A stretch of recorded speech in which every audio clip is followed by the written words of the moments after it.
I sat at the kitchen table with my head in my hands.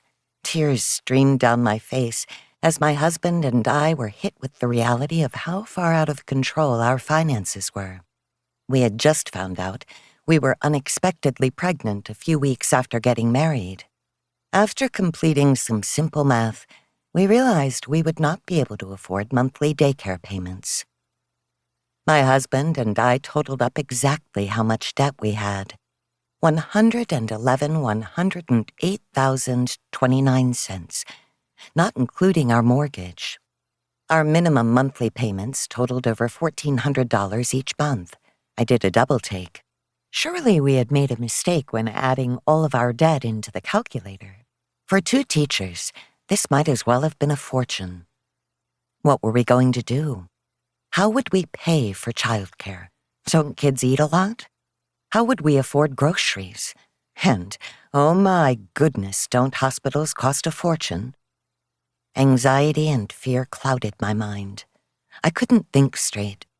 I just wanted to pretend that we didn't have a problem. I wanted to go back to when we thought everything was perfectly fine. I wanted to believe our money wasn't an issue.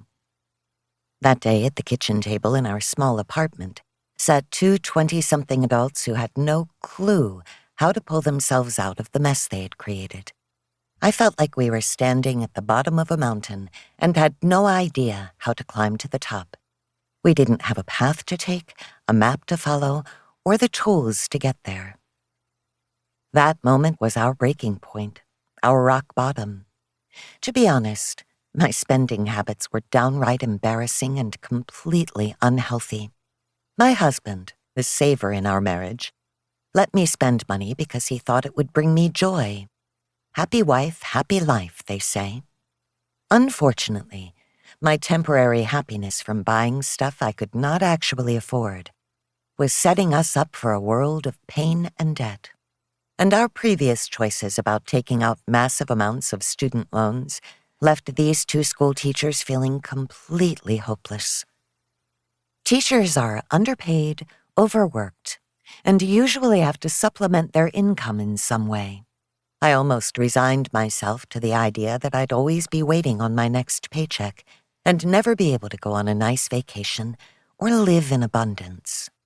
My immediate thought was that we would forever feel trapped and suffocated by debt and money. I figured we would never have enough.